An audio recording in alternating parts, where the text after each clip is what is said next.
Hi, this is Roger. Thanks for dropping by. At the show on Saturday, I had some chats with some of the other growers about feed levels and what sort of feed levels, depending on what type of plants and stuff like that. Trying to get like average figures, I suppose you could call it. If there is such a thing as an average figure, there's loads of different types of fertilizers with, different components and all stuff like that. So you can only really work on some sort of average. But the first thing I noticed was virtually everybody I spoke to works in microsiemens, not TDS readings.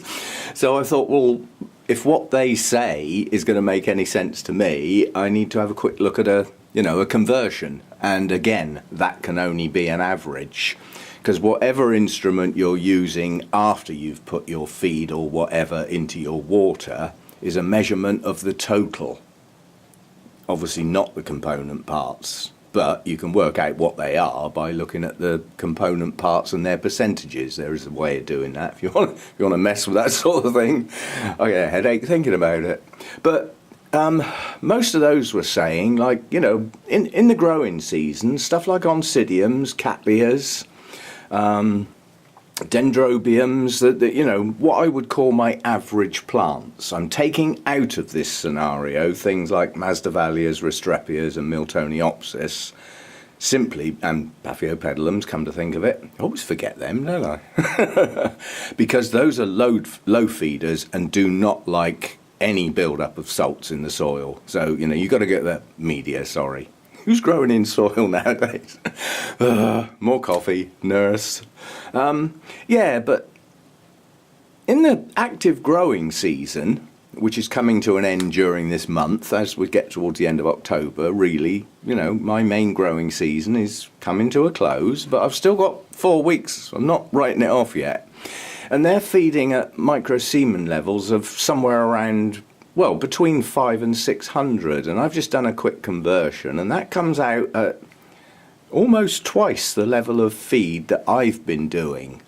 But then you have to qualify, because they don't feed every time. I didn't find anybody else that feeds like I do.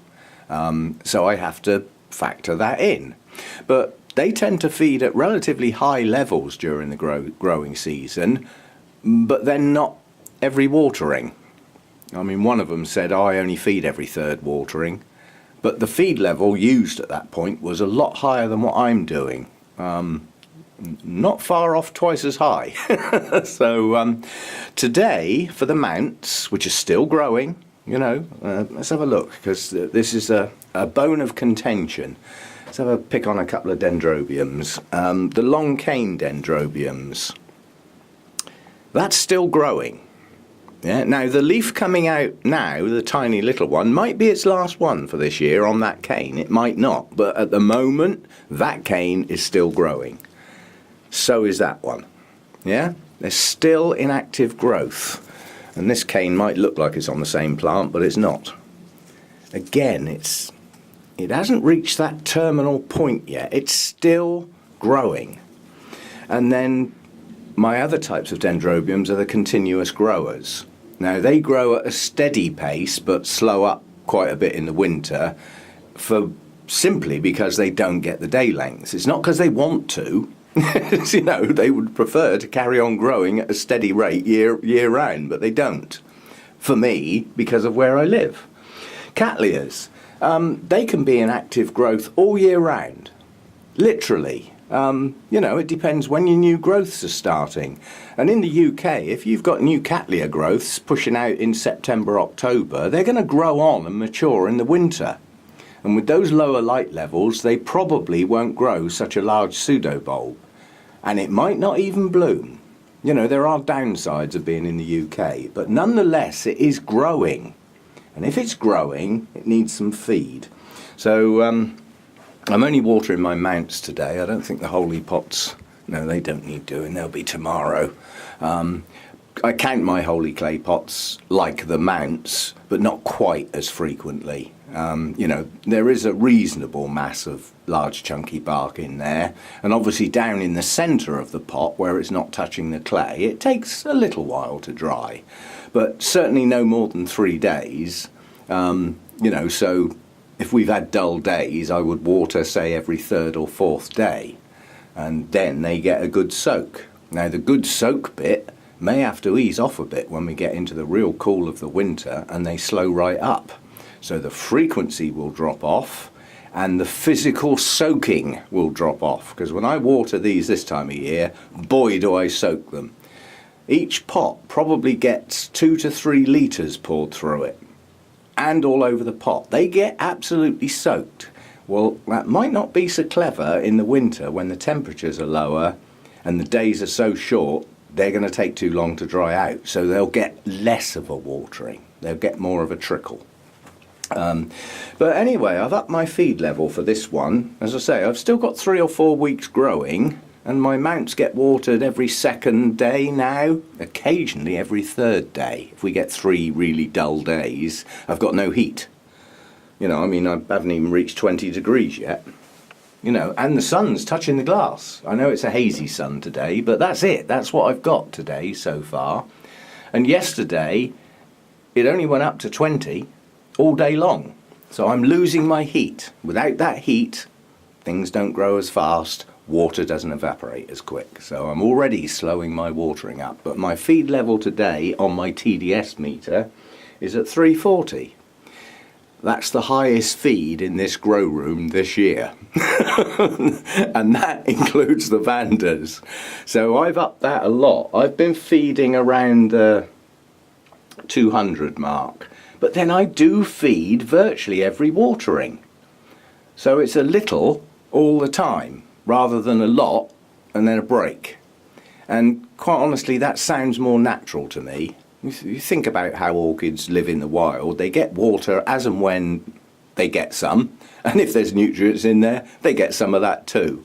But it certainly doesn't come on a regular basis of, oh, there'll be some fertilizer in this rain, but tomorrow and the next day's rain won't have any. You know, that's just not the real world, is it? So I'm trying to be more natural by feeding smaller amounts most of the time. I still flush. Caught like that last year. So anyway, I'm going to try a higher level of feed and see if I can just give that last little kick as the growing season slows up, or starts to slow up. It hasn't slowed up yet. It is slowing though, but while I've still got stuff in active growth, you know, I mean, this has just pushed up a lovely new cane, and quite honestly, it may flower on that cane. It's been looking like it's going to flower for 6 months and it still hasn't done it. But stuff's growing, you know, I've got new growths coming on plants, pushing up. You know, they need some help. That doesn't need any help, that's a decer.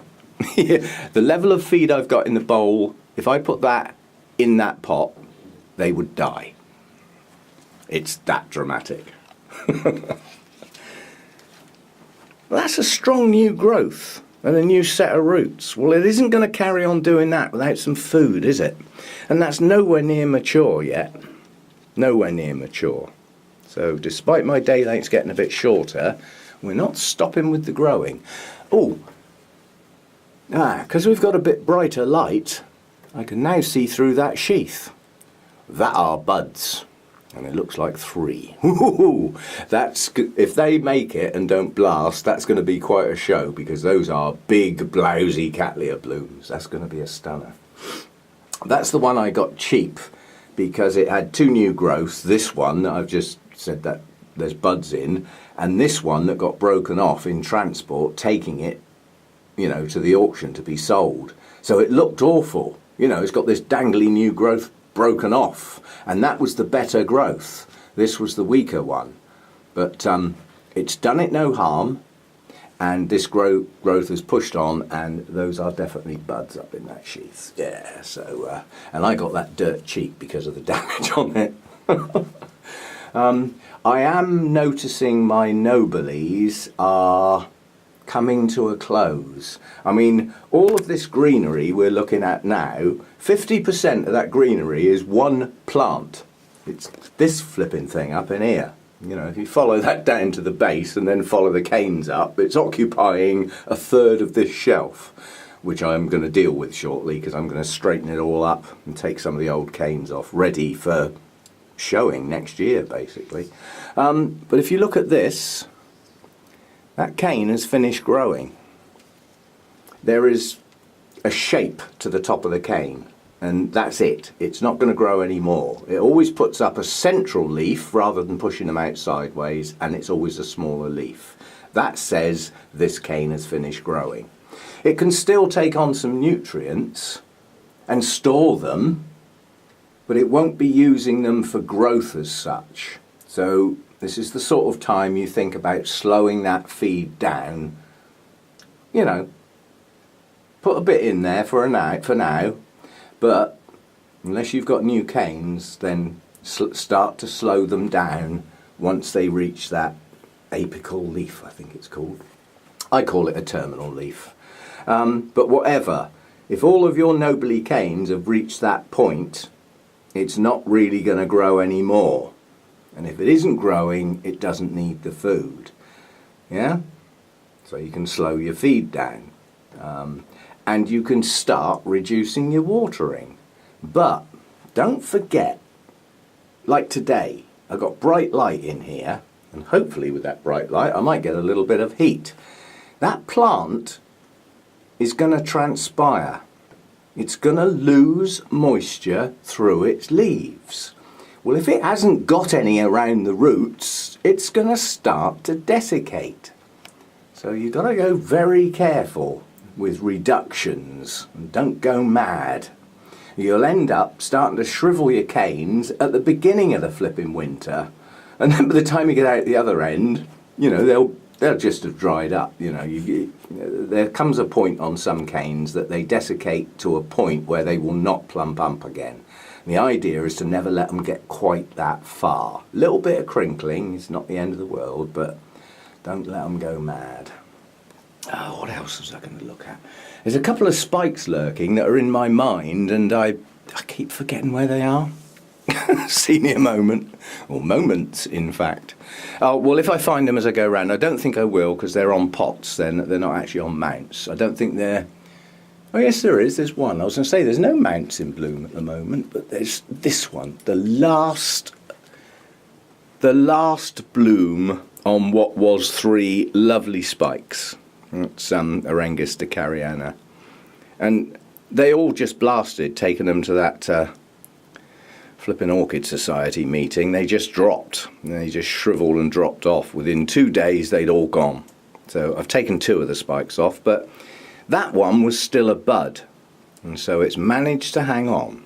I've got the last little look of my little Arangus bloom.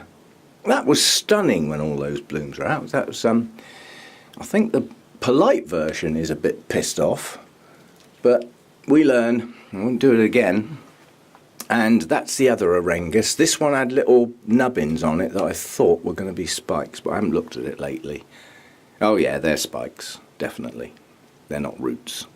This has quite fine roots, and quite honestly, it's a sort of plant that doesn't tend to have that many. But you can see there's a few growing root tips there. They're an orangey colour. So it is pushing out some new roots in places. That top one's branching. So there is root growth going on, but they don't grow fast. So they don't have lots of roots. They put up with relatively few. And they're happy like that. And that plant won't get much bigger than that.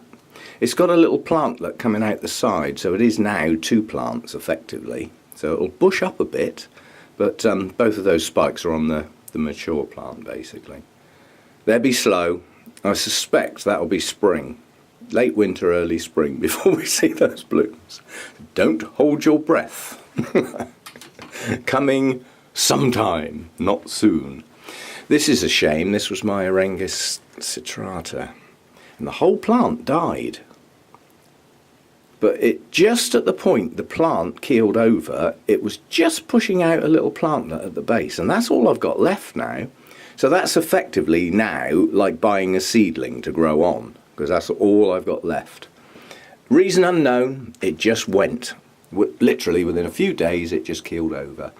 And it is said in my Arangus book that some Arangus are short-lived plants. That's it. That's how they are. So I would imagine that they propagate themselves quite well, because a lot of orchids don't. You know, they produce 1 million seeds and get 3 plants.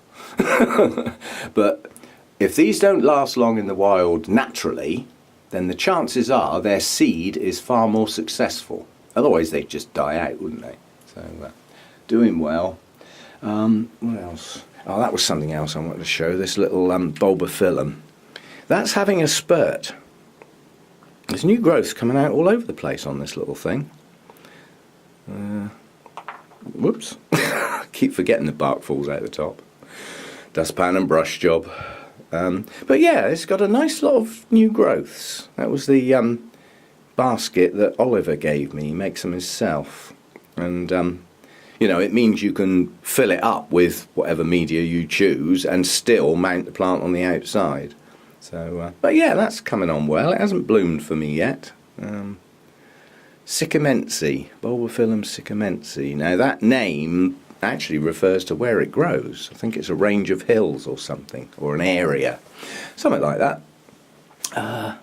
That's about it for now, but I'll keep going on about these canes. See this one here, that's finished growing, and yep, what about over here? Nope, there's still a couple of canes still growing in amongst this flipping bush here. Yeah, there's still 2 or 3 still growing, but some have reached their terminal point.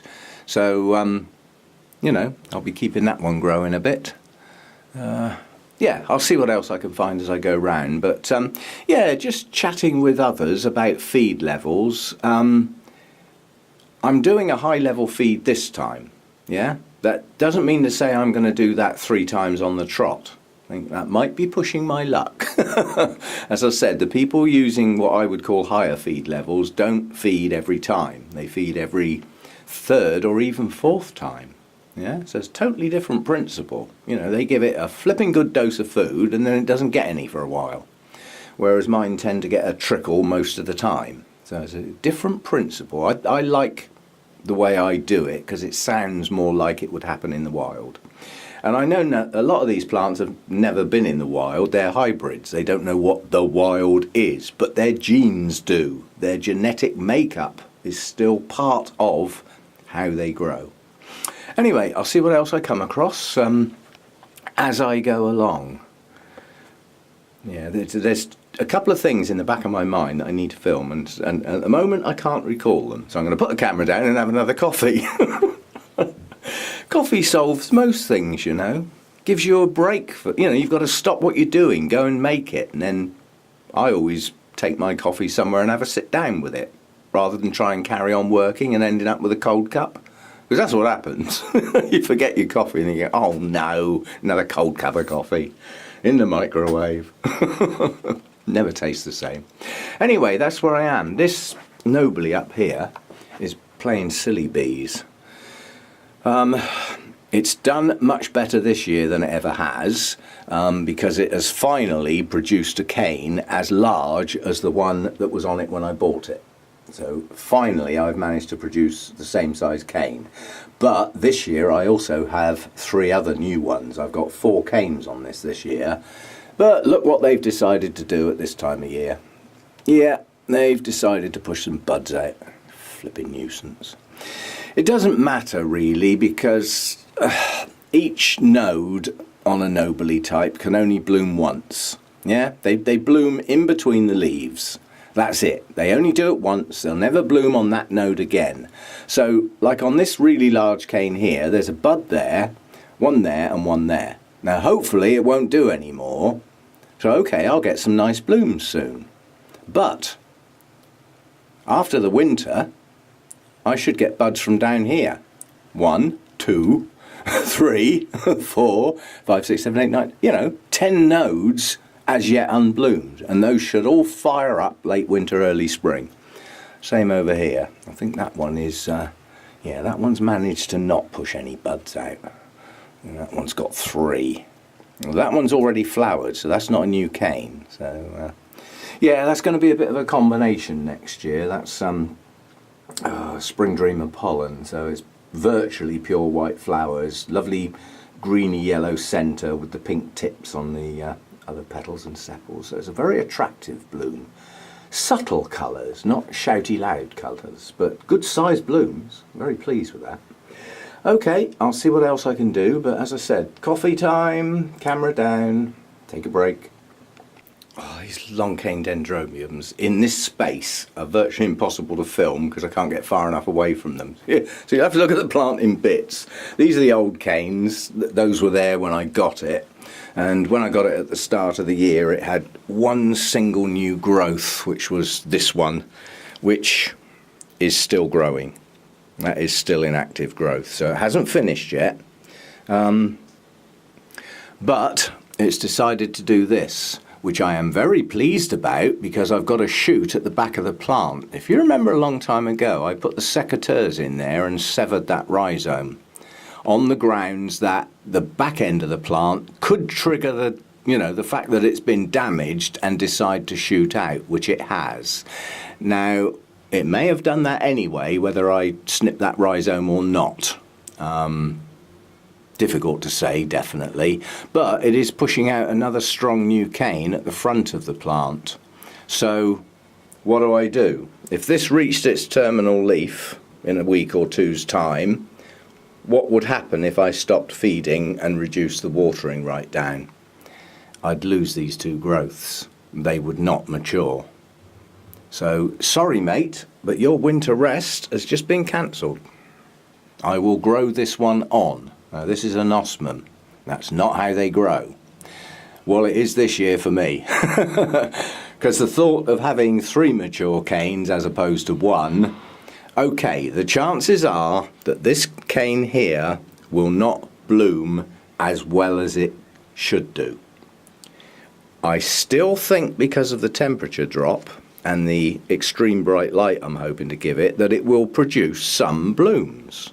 It might not be such good a blooming as it would have been, if I could have treated it properly. But I'm not losing those 2 growths. So I only got this plant at the beginning of this year, and I'm well pleased because it had no roots.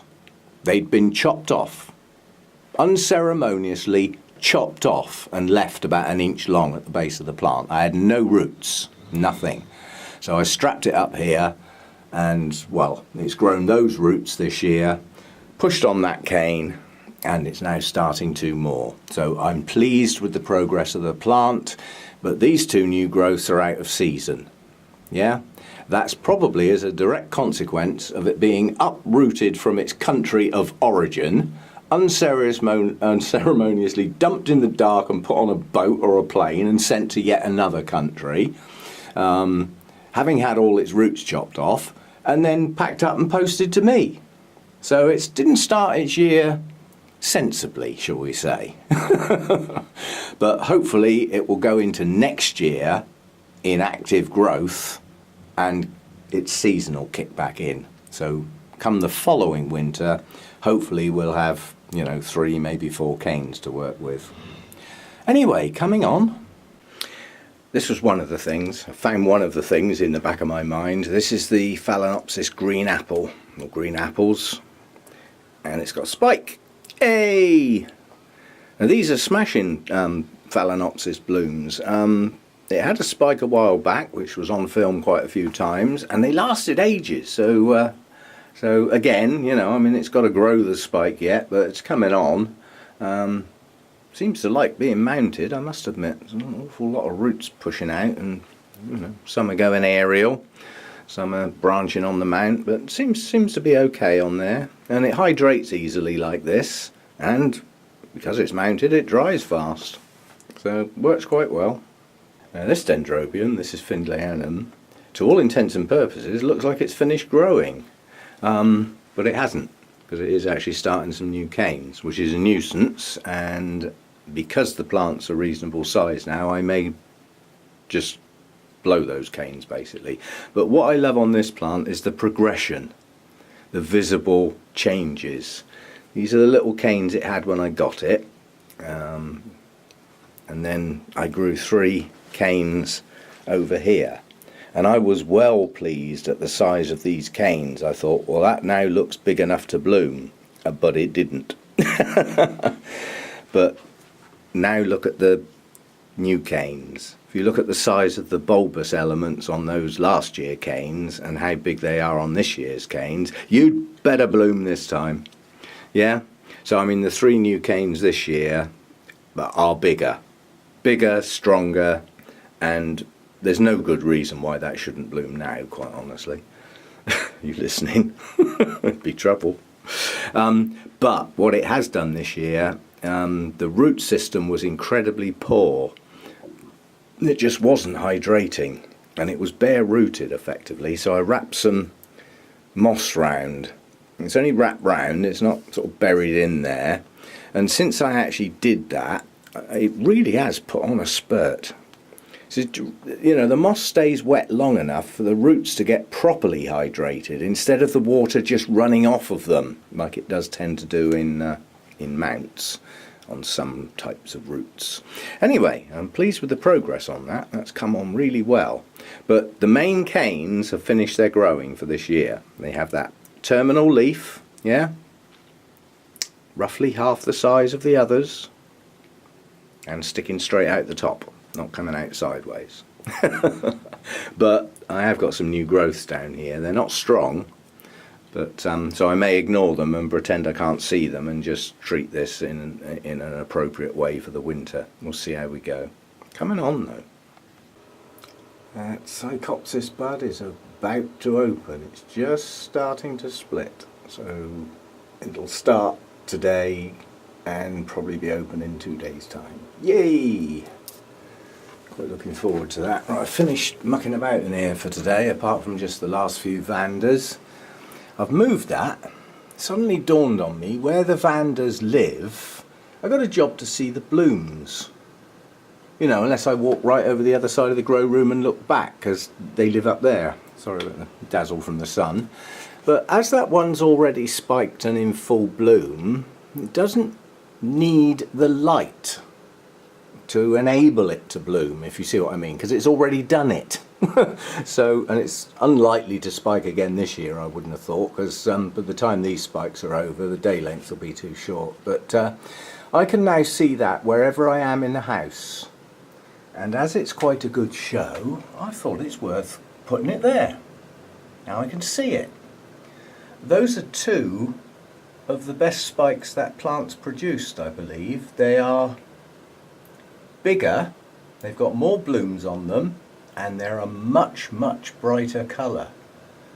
So somebody once said it's that marvellous fertiliser you're using. Well, maybe there's something in it, because I have noticed that things that have bloomed this year that also bloomed last year are better this year. They have more intensity to their colour. So maybe there is something in it. I can't prove it one way or the other. But anyway, that'll do for today. Bits and bobs, all sorts. And I still haven't found everything I wanted to find. But I'll come across it as I go through the week. Can't do everything all at once. And yeah, thanks for dropping by. See you next time. That's 2 pretty good blooms. I'm well pleased with that. Especially as that plant's special to me. My daughter got that for me when she really couldn't afford it. So, you know, it was a sacrifice on her part for me. So that's a special plant.